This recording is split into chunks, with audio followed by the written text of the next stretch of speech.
Now, the last one.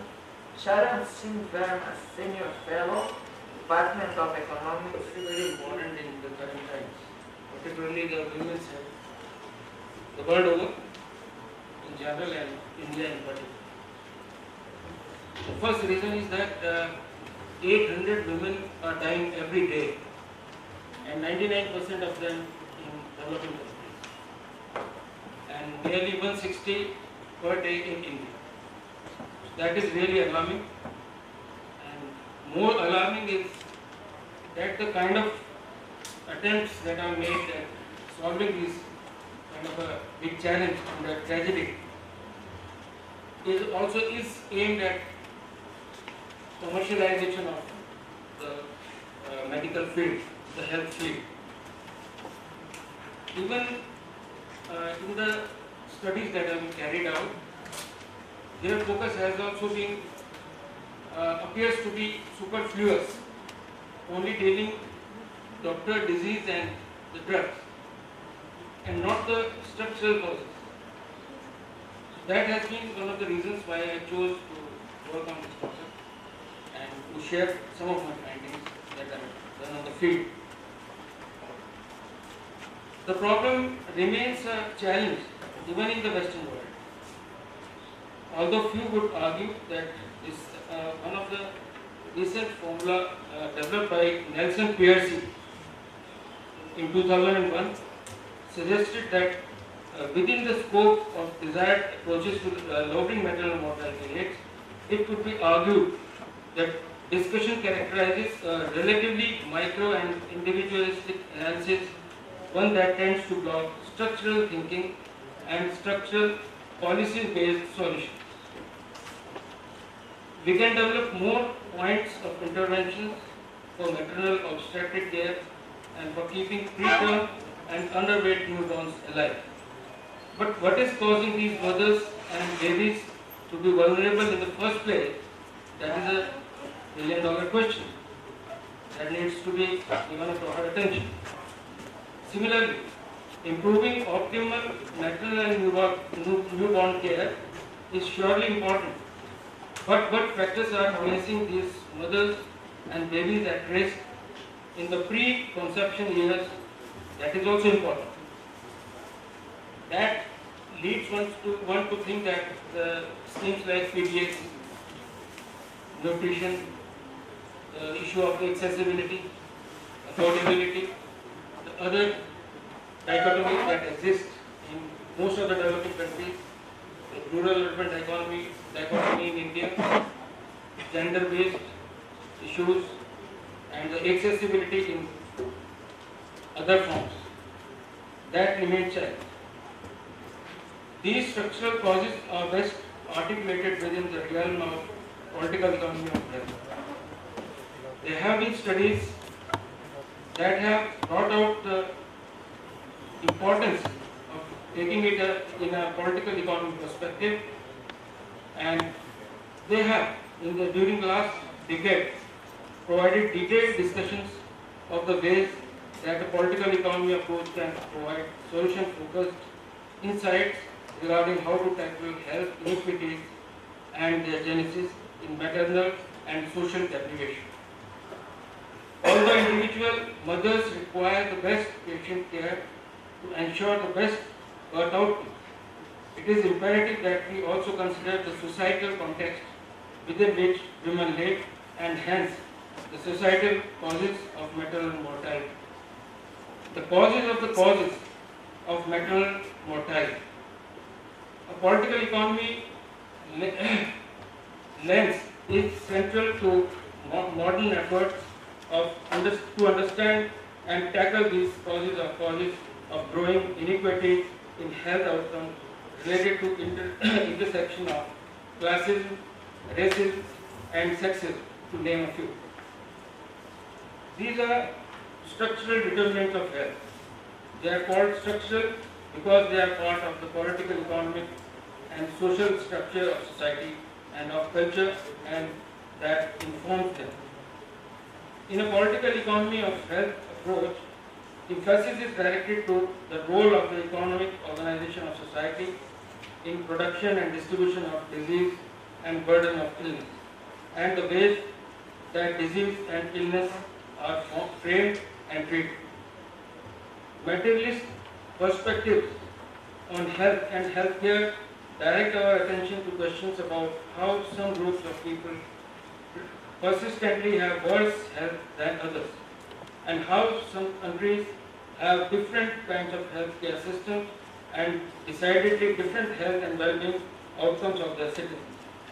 The focus is on the structural links between health and economic, political and social life.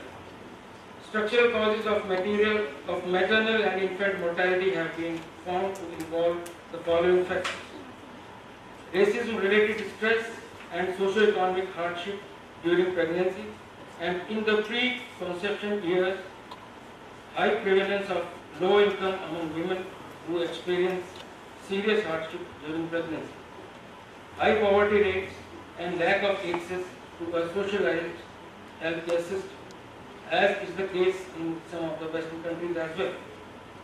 Significant correlation of high poverty rates with infant mortality rates among minority and white mothers in US and the entire Europe. Significant correlation among poverty level, racial composition of geographic areas and infant mortality rates, and high correlation of inequality and maternal child related poverty with infant mortality rates in rich societies. I want to underline some of the studies undertaken in the West, which have focused on maternal health, but out of the searches of 75 studies in the last 3 years, only 10 focus on the structural causes.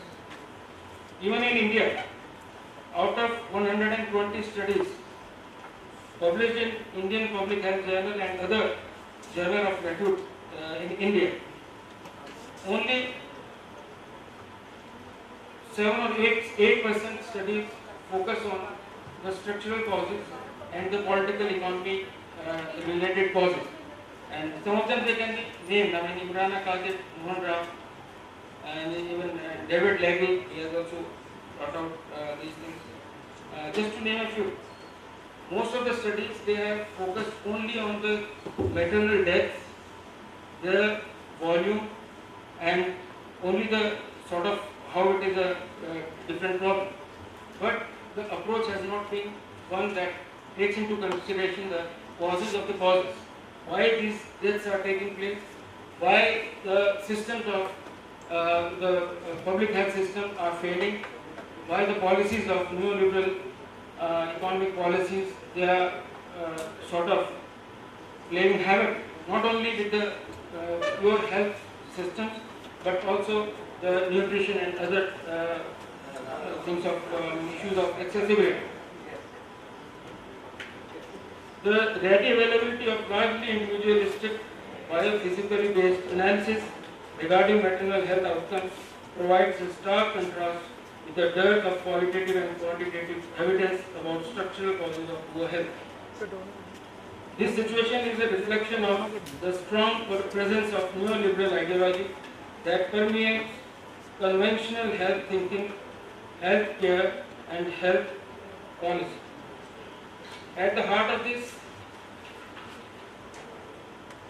ideological bent lies not only an emphasis upon the individual and equality of opportunity rather than equality of condition, but also a difficulty or an unwillingness to tackle societal based preventive approaches and the recognition that health and well-being often have their roots beyond the health policy domain. As a result, there is a very real reluctance to link social and economic policies to the systemic policy-created poverty at the heart of material deprivation and its sustained erosion of the health and well-being of citizens, including expectant mothers.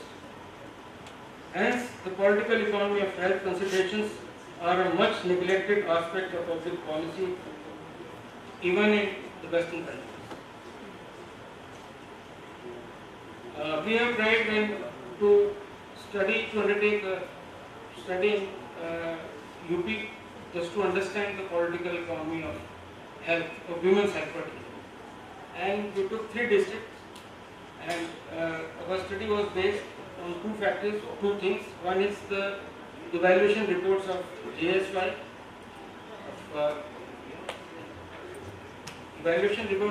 JSY, and second was the in-depth interviews of the recently delivered women, one mother-in-law, the husband, and the Ashas.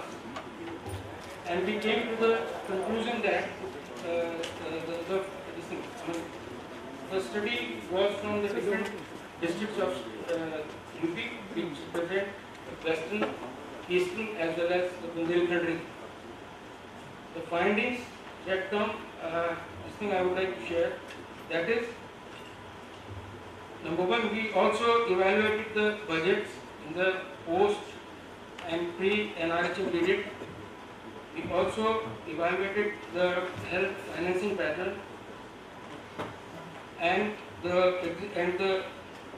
of course the reports of the NRHM. The findings are as follows.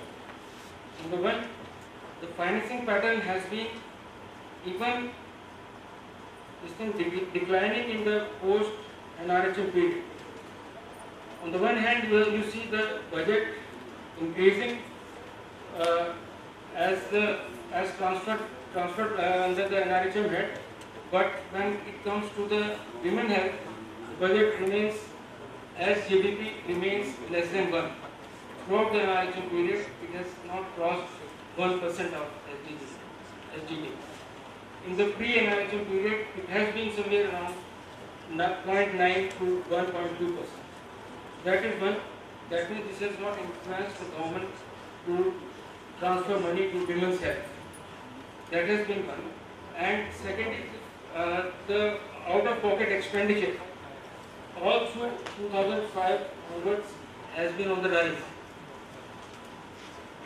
Thirdly, the decision making within the family as to who are, even after the introduction of JSY, which is a flagship program and gives the top priority to the safety of women and child, mother and child, and institutional delivery.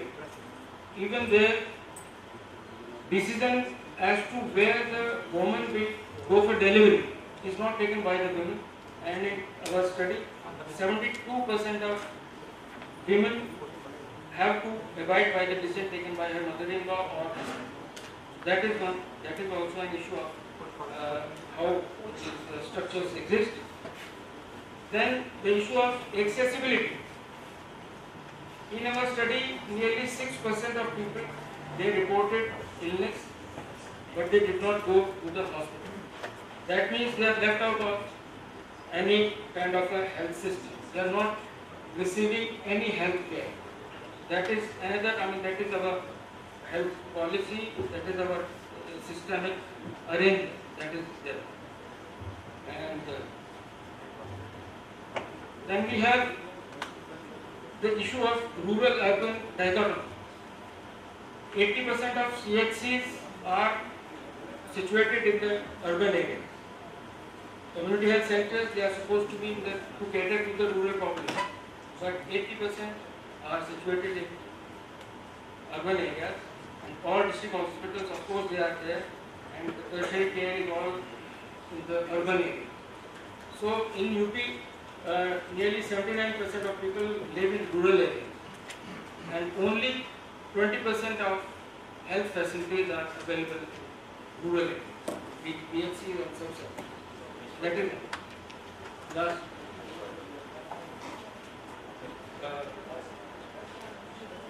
Last point is the social category purpose.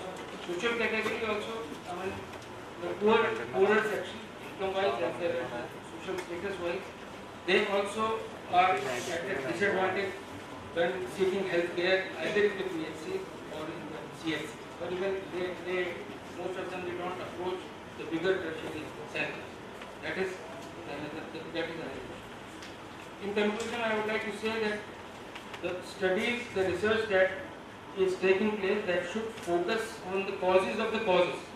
Simply if we calculate in the best possible methodology as to how many women are dying and how many are surviving, that will only be a cosmetic care. We need to go to the structural causes, and the political economy approach will definitely. Thank you.